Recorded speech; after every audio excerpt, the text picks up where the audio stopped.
ವೀಕ್ಷಕರೇ, ತುಮಕೂರು ಹಾಲು ಒಕ್ಕೂಟ ಒಂದು ಸಂಸ್ಥೆಯ ವಿಚಾರವಾಗಿ ಬಹಳಷ್ಟು ಮಧುಗಿರಿ ಕ್ಷೇತ್ರದಲ್ಲಿ ರಣರಂಗ ಆಗ್ತಾ ಇದೆ ಅಂತಾನೆ ಹೇಳ್ಬೋದು. ಏನು ಕೊಂಡವಾಡಿ ಚಂದ್ರಶೇಖರ್ ಅವರು ಬಂದ್ರೆಹಳ್ಳಿ ಹಾಲು ಉತ್ಪಾದಕರ ಸಂಘದ ಏನು ಅನರ್ಹ ಪಟ್ಟಿಗೆ ಸೇರಿದೆ, ಅದರ ಒಂದು ಮೇಲೆ ಹೈಕೋರ್ಟ್ ನಲ್ಲಿ ಹೋಗಿ ಆದೇಶವನ್ನು ತೆಗೆದುಕೊಂಡು ಬಂದು ಏನು ನಿನ್ನೆ ನಿರ್ದೇಶಕರಾಗಿ ತುಮುಲ್ಗೆ ಎಂಟ್ರಿ ಕೊಟ್ಟಿದ್ದೀನಿ ಎನ್ನುವಂತ ಹೇಳಿಕೆಯನ್ನ ಕೊಟ್ಟಿದ್ರು. ಆದ್ರೆ ನಾಗೇಶ್ ಬಾಬು ಅವರು ಈ ಹಿಂದೆ ಏನು ಚುನಾವಣೆಯಲ್ಲಿ ಗೆದ್ದಿದ್ರು, ಅವರು ಅನರ್ಹ ಆಗಿದ್ದಾರೆ ಅನ್ನುವಂತ ವಿಚಾರ ಏನಿತ್ತು, ಆದ್ರೆ ಸುಪ್ರೀಂ ಕೋರ್ಟ್ ಇದಕ್ಕೆ ಸ್ಟೇ ಕೊಟ್ಟಿದೆ ಅನ್ನುವಂತ ವಿಚಾರ ಈಗ ಕೇಳಿ ಬರ್ತಾ ಇದೆ. ಹಾಗಾದ್ರೆ ತುಮುಲ್ಗೆ ಮಧುಗಿರಿಯಿಂದ ನಿರ್ದೇಶಕರು ಯಾರು, ಇಂತಹ ಪ್ರಶ್ನೆ ಎಲ್ಲಾ ಜನಸಾಮಾನ್ಯರಲ್ಲೂ ಕೂಡ ಮೂಡ್ತಾ ಇದೆ. ಸ್ವತಃ ನಾಗೇಶ್ ಬಾಬು ಅವರೇ ಇದ್ದಾರೆ, ಬನ್ನಿ ಮಾತಾಡಿಸ್ತೀನಿ.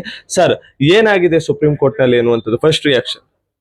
ಈಗ ಸುಪ್ರೀಂ ಕೋರ್ಟ್ ಅಲ್ಲಿ ನಾವೇನು ಹೈಕೋರ್ಟ್ ದ್ವಿಸದಸ್ಯ ಪೀಠದ ಆದೇಶದ ವಿರುದ್ಧ ನಾನು ಮತ್ತು ಪಾಗೋಡ ಚಂದ್ರಶೇಖರ್ ರೆಡ್ಡಿ ಮೇಲ್ಮನವಿ SLP ಅನ್ನ ಸಲ್ಲಿಸಿದ್ವಿ.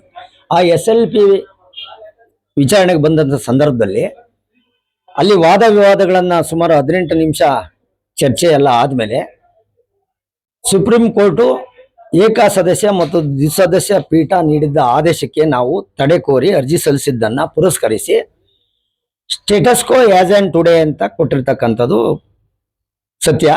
ನಾನು ಅದೇ ಸುಪ್ರೀಂ ಕೋರ್ಟ್ ಅಲ್ಲಿ ವಾದ ವಿವಾದ ನಡೀಬೇಕಾದ್ರೆ ನಾನು ಖುದ್ದು ಹಾಜರಿರೋದ್ರಿಂದ ನನಗೆ ಎಲ್ಲ ಘಟನೆಗಳು ನನಗೆ ಗೊತ್ತಾಗಿರೋದ್ರಿಂದ ಅವರು ಬಂದಿರಲಿಲ್ಲ. ಅವರಿಬ್ರು ಅಭ್ಯರ್ಥಿಗಳು, ನಮ್ಮ ವಕೀಲರು ನಮಗೆ ಸ್ಪಷ್ಟವಾದಂಥ ಸಂದೇಶವನ್ನು ಅಲ್ಲೇ ಕೊಟ್ಟರು. ನಾವು ಕೇಳಿದ್ದು ಏನು, ಆ ಹೈಕೋರ್ಟ್ ಆದೇಶವನ್ನ ತಡೆ ಕೋರಿದ್ವಿ.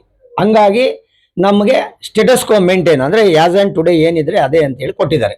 ಇದ್ರ ಮಧ್ಯೆ ಅವ್ರು ಏನಾದ್ರು ಕೊಟ್ಟಿರ್ತಾರೆ ಏನೋ AC DC ಮಾಡಿರ್ತಕ್ಕಂಥ ಆದೇಶ ಅದಕ್ಕೆ ಅನ್ವಯ ಆಗಲ್ಲ. ಯಾಕಂದ್ರೆ ಹೈಕೋರ್ಟ್ ಆದೇಶಕ್ಕೆ ಅವರು ತಾತ್ಕಾಲಿಕ ಇದನ್ನ ಸ್ಟೇಟಸ್ ಕೋ ಕೊಟ್ಟವ್ರೆ ಅಂತ ಅಂದಮೇಲೆ ಅದು ಯಾವುದು ಊರ್ಜಿತ ಆಗಲ್ಲ. ಹಂಗಾಗಿ ನಿರ್ದೇಶಕರಾಗಿ ಮಧುಗಿರಿ ತಾಲೂಕಿಂದ ತುಮಕೂರು ಹಾಲು ಒಕ್ಕೂಟಕ್ಕೆ ನಾನೇ ಇದ್ದೀನಿ, ನಾನೇ ಮುಂದುವರಿತೀನಿ.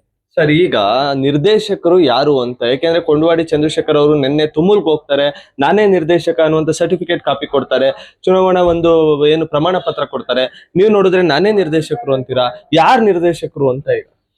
ಈಗ ಅವ್ರು ಏನ್ ಮಾಡ್ಬೇಕಾಯ್ತು, AC ಅವರು ನಮ್ಮ ಪ್ರಮಾಣ ಪತ್ರನ ವಾಪಸ್ ಇಸ್ಕೋಬೇಕಾಯ್ತು, ನಮಗೂ ಕೊಟ್ಟವ್ರೆ. ಒಂದು. ಎರಡನೇದು, ಈಗಾಗಲೇ ಅವರು ಈ ವರ್ಷದಿಂದ 3ನೇ ಬಾರಿ ನಾನೇ ನಿರ್ದೇಶಕರ ಅಂತ ಹೇಳ್ತಾ ಇರೋದು. ಒಂದೊಂದ್ಸರಿ ಹೇಳಿದಾಗ್ಲೂ 3 ತಿಂಗಳು 4 ತಿಂಗಳು ಆದ್ಮೇಲೆ ಮತ್ತೆ ಸುಮ್ಮನೆ ಆಗ್ತಾರೆ, ಮತ್ತೆ ಬಂದು ನಾನೇ ನಿರ್ದೇಶಕ ಅಂತ ಹೇಳ್ತಾರೆ. ಅವ್ರಿಗೇನಾಗಿದೆ, ಚುನಾವಣೆಯಲ್ಲಿ ನನಗೂ ಅವ್ರಿಗೂ ಸ್ಪರ್ಧೆ ಆಗಿದೆ, ಚುನಾವಣೆ ನಡೆದಿದೆ, ಮತ ಎಣಿಕೆ ಆಗಿದೆ. ನಾನು 12 ಹೋಟೆಲ್ ಮೊದಲು ಗೆದ್ದಿದ್ದೆ, ತಿರ್ಗಾ ಅದನ್ನ 3 ತೆಗೆದು 9 ಹೋಟೆಲ್ ಗೆದ್ದಿದ್ದೀನಿ. ಗೆದ್ದಿರೋದು ನಾನು, ಸೋತಿರೋದು ಅವರು ಅಂತಕ್ಕಂಥದ್ದು ಅವರು ಅರ್ಥ ಮಾಡ್ಕೋಬೇಕು, ಅವ್ರಿಗೆ ಅರಿವಾಗಬೇಕದು. ನಾನು ಗೆದ್ದಿದ್ದೀನಿ ಗೆದ್ದಿರೋದು ನಾನೇ ಒರಿಜಿನಲ್ ಆಗಿ. ಅದು ತಾಂತ್ರಿಕ ದೋಷ ಇರ್ಬೋದು, ಅಂಕಿ ಸಂಖ್ಯೆಗಳು ಆಟ ಇರ್ಬೋದು, ಅದು ನ್ಯಾಯ ತೀರ್ಮಾನ ಆಗುತ್ತೆ. ಇವತ್ತಿಗೂ ಮುಂದೇನು ನಾನೇ ನಿರ್ದೇಶಕ. ಸರ್, ಬಂದ್ರೆಹಳ್ಳಿ ಹಾಲು ಉತ್ಪಾದಕರ ಸಂಘವನ್ನ ಅನರ್ಹ ಪಟ್ಟಿಗೆ ಸೇರಿಸಿದ್ರು ಜಿಲ್ಲಾಧಿಕಾರಿಗಳು, ನಿಜನೋ ಇಲ್ವೋ? ಬಂದ್ರೆಹಳ್ಳಿ ಹಾಲು ಉತ್ಪಾದಕ ಸಹಕಾರ ಸಂಘಗಳ ಅನರ್ಹ ಪಟ್ಟಿಗೆ ಸೇರಿಸ್ಬೇಕಾದ್ರೆ ನಮಗೆ ವ್ಯವಸ್ಥಾಪಕ ನಿರ್ದೇಶಕರು ಒಂದು ನೋಟಿಸ್ ಕೊಡ್ತಾರೆ. ಆ ನೋಟಿಸಲ್ಲಿ 15.1 ಮತ್ತು 2, 3ರಲ್ಲಿ ನೀವು ಕಳೆದ 5 ಸಹಕಾರಿ ವರ್ಷಗಳಲ್ಲಿ 2 ವರ್ಷಗಳನ್ನ ನೀವು ಹಾಲನ್ನ ಪೂರೈಸಿಲ್ಲ ಅಂತ ಕೊಡ್ತಾರೆ. ಇನ್ನೊಂದು ನೋಟಿಸಲ್ಲಿ 6.666ರಲ್ಲಿ ಅದರಲ್ಲಿದೆ ಬೈಲ, ಹಳೆ ಬೈಲ, ನೀವು ಕಳೆದ ಸಹಕಾರಿ ವರ್ಷದಲ್ಲಿ 1 ವರ್ಷ ಹಾಲು ಪೂರೈಸಿಲ್ಲ ಅಂತ ಕೊಡ್ತಾರೆ. ಅದು ಯಾರು ಹೇಳಿರೋ, ಯಾರು ಮಾಡಿರೋ, ಯಾರೋ ಬೇಕು ಅಂತ ಏನೋ ಮಾಡಿಬಿಟ್ಟವ್ರೆ. ನಾನು ನಮ್ಮ ಬಂದ್ರೆಹಳ್ಳಿ ಹಾಲು ಉತ್ಪಾದಕ ಸಹಕಾರ ಸಂಘ ಈಗಾಗಲೇ ದ್ವಿಸದಸ್ಯ ಪೀಠದಲ್ಲಿ ಉಚ್ಚ ನ್ಯಾಯಾಲಯದ ಮುಂದೆ ಅದೆಲ್ಲ ಚರ್ಚೆ ಆಗಿದೆ. ಪ್ರತಿ ವರ್ಷ ನಾವು ಎಷ್ಟೇ ಹಾಲು ಹಾಕಿದ್ದೀವಿ ಅಂತೇಳಿ MD ಅವ್ರು ಕೊಟ್ಟಿರೋದು ಅಲ್ಲಿ ರೆಕಾರ್ಡ್ ಆಗಿದೆ. ರೆಕಾರ್ಡ್ ಎಲ್ಲ ಟೇಬಲ್ ಅಲ್ಲಿ ಮೆನ್ಷನ್ ಮಾಡಿದ್ದಾರೆ. ಹಂಗಾಗಿ ಕಳೆದ 5 ಸಹಕಾರಿ ವರ್ಷಗಳಲ್ಲಿ 15.123 ಪ್ರಕಾರ 5 ವರ್ಷನೂ ನಾನು 150 kg 270 ದಿನಗಳು ಹಾಲು ಸರಬರಾಜು ಮಾಡಿದ್ದೀನಿ. 150 kg 270 ದಿನ ಹಾಲು ಸರಬರಾಜು ಮಾಡ್ಬೇಕಾದ್ರೆ 40,500 ಲೀಟರ್ನ ಹಾಲು ಹಾಕ್ಬೇಕು. ನಾನು ಯಾವುದೇ ವರ್ಷ 45, 48, 50, 55, 60 ಸಾವಿರಕ್ಕಿಂತ ಕಮ್ಮಿ ನಾನು ಯಾವತ್ತೂ ಹಾಕಿಲ್ಲ. ಅದೆಲ್ಲ ಮೆನ್ಷನ್ ಆಗಿದೆ. ಆದ್ರೂ ಇವರು ನೋಟಿಸ್ ಕೊಟ್ಟಿರೋದು 2 ವರ್ಷಕ್ಕೆ ಅಂತ, ಅಲ್ಲಿ ಅನರ್ಹ ಮಾಡಿರೋದು ಪ್ರತಿ ಸಹಕಾರಿ ವರ್ಷದಲ್ಲಿ ಗುಣಮಟ್ಟದ ಹಾಲು ಹಾಕಿಲ್ಲ ಅಂತೇಳಿ ಅದನ್ನ ಹೊಸದೊಂದು ಕ್ರಿಯೇಟ್ ಮಾಡ್ಕೊಂಡು ಮಾಡವ್ರೆ. ಅದು ಬಹಳ ದಿನ ನಡೆಯಲ್ಲ. ಸತ್ಯ ಗೊತ್ತಾಗುತ್ತೆ. ಈಗ ಎಷ್ಟೋ ಕೇಸುಗಳಲ್ಲಿ ನಿಮ್ಗೆ ಗೊತ್ತಿರ್ತದೆ, ಹೈಕೋರ್ಟು ಏಕ ಮತ್ತು ದ್ವಿದ ಸದಸ್ಯ ಪೀಠ ನೀಡಿರ್ತಕ್ಕಂಥ ತೀರ್ಪುಗಳಿಗೆ ಸುಪ್ರೀಂ ಕೋರ್ಟ್ ಅಲ್ಲಿ ಚೀಮಾರಿ ಹಾಕಿ ವಾಪಸ್ ಹಾಕಿ ಚಾಟಿ ಬೀಸಿರೋದು ನಿಮ್ಗೆಲ್ಲ ಕಣ್ಣು ಮುಂದೆ ಇದೆ. ನಮ್ಮ ಕೇಸಲ್ಲಿ ಖಂಡಿತ ಜಯ ನಮಗೆ ಸಿಗುತ್ತೆ. ದಾಖಲೆಗಳು ನಮ್ಮ ಪರ ಇದ್ದಾರೆ. MD ಮತ್ತು DC ಈಗಿರ್ತಕ್ಕಂಥ AC ಅವರೆಲ್ಲ 1 ಗಂಟೆ ಪರಿಶೀಲನೆ ಮಾಡಿ 3 ತಿಂಗಳ ಕೆಳಗೆ ಹೌದು ನಮ್ಮ ಕಡೆಯಿಂದ ತಪ್ಪಾಗಿದೆ ಅಂತಕ್ಕಂಥ ಮಾತನ್ನು ಹೇಳಿದ್ದಾರೆ. ಈಗ ನ್ಯಾಯಾಲಯದಲ್ಲಿ ಇರೋದ್ರಿಂದ ನಾವೇನು ಮಾಡಕ್ ಬರಲ್ಲ, ಅಂತಿಮ ತೀರ್ಪು ಅಲ್ಲಿಂದಲೇ ಬರಬೇಕು ಅಂತೇಳಿ ಅವ್ರು ಒಪ್ಕೊಂಡಿದ್ದಾರೆ. ಹಂಗಾಗಿ ನ್ಯಾಯ ನನಗೆ ಸಿಗುತ್ತೆ. ಸರ್, ಈಗ ಕೊಂಡವಾಡಿ ಚಂದ್ರಶೇಖರ್ ಅವರು ಮೈತ್ರಿಯಿಂದ ಮಧುಗಿರಿಗೆ ನಾನೇ ಸ್ಪರ್ಧೆ ಮಾಡ್ತೀನಿ, JDS ನಿಂದ ನಂಗೆ ಟಿಕೆಟ್ ಕೊಡ್ತಾರೆ ಅನ್ನುವಂತ ವಿಶ್ವಾಸದಲ್ಲಿದ್ದಾರೆ. ರಾಜಕೀಯ ಬೆಳವಣಿಗೆ ಏನಾಗುತ್ತೆ ಸರ್?